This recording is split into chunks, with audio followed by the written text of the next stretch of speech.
Dans cette nouvelle épreuve de force pour le titre, l'étang salé va renverser Saint-Paul.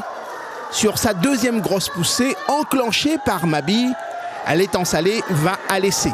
Maisonneuve décale petit côté pour Chaverini qui aplatit en coin.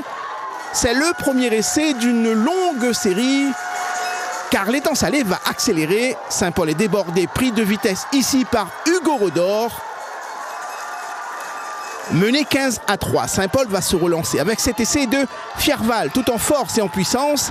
Ses supporters se mettent à y croire à nouveau. Espoir dans la foulée anéanti par cette échappée de Munier qui envoie Russier dans l'embut. À la mi-temps, l'étang salé mène 22-10.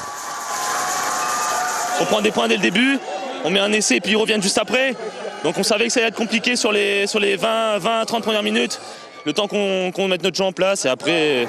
Après, l'étang salé va dérouler en enchaînant 3 essais en 6 minutes grâce à Sabatier. Puis le robuste Mabi, ça va beaucoup trop vite pour Saint-Paul. On a des difficultés sur la conquête, on a pris 2-3 essais en 10 minutes alors qu'on avait le match à porter, même s'ils sont plus forts. Mais voilà, il y a 10 minutes où on se trouve complètement, on prend 3 essais et là après c'est compliqué. Malgré tout, Saint-Paul marque un deuxième essai grâce à son pack d'avant. Un essai en force, un essai pour l'honneur. L'étang salé a été démonstratif, s'impose largement 44-15 et reste le champion de la Réunion. C'est le travail d'une année entière, hein. Ça fait longtemps qu'on joue ensemble tous. On est plusieurs à être partis en France, mais on a tous grandi dans ce club quasiment. Et on est très content de revenir aujourd'hui gagner avec ce club et mettre des titres un peu. Les garçons, je dirais qu'ils deviennent beaucoup plus matures au fil du temps, au fil des années. Donc on ne s'est pas énervé.